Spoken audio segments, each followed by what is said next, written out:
जब हम world war 2 की बात करते हैं तो हमारे दिमाग में टैंक, बंदूकें और बम आते हैं। लेकिन आज हम आपको युद्ध का एक ऐसा सच बताने जा रहे हैं जिसके बारे में बहुत कम लोग जानते हैं। वर्ल्ड वॉर 2 में सिर्फ हथियार नहीं, ड्रग्स भी इस्तेमाल हुए थे।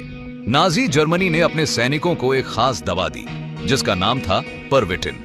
परविटिन असल में मेथैम्फेटामीन थी, यानी वही ड्रग जिसे आज हम मेथ के नाम से जानते हैं।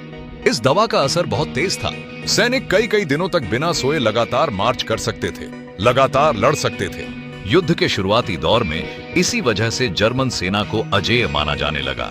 ब्लिट्जक्रीग यानी तेज रफ्तार युद्ध इसी ड्रग की मदद से मुमकिन हुआ। लेकिन अब जरा इसके दूसरे पहलू को समझिए। शुरुआत में सैनिकों को अद्भुत ऊर्जा महसूस होती थी। डर, थकान और भूख सब कुछ गायब हो जाता था। लेकिन कुछ ही समय बाद इस ड्रग के खतरनाक साइड इफेक्ट सामने आने लगे। सैनिकों को भ्रम होने लगा, आवाजें सुनाई देने लगी और कई लोग मानसिक रूप से टूटने लगे। कुछ सैनिक अपने ही साथियों पर शक करने लगे। कईयों ने आत्महत्या तक कर ली। जर्मन डॉक्टरों को समझ आने लगा कि यह दवा सैनिकों को सुपर ह्यूमन नहीं बल्कि धीरे धीरे बर्बाद कर रही है। लेकिन तब तक बहुत देर हो चुकी थी। लाखों सैनिक इस ड्रग के आदी हो चुके थे। युद्ध खत्म होने के बाद भी वे नॉर्मल जिंदगी में लौट नहीं पाए।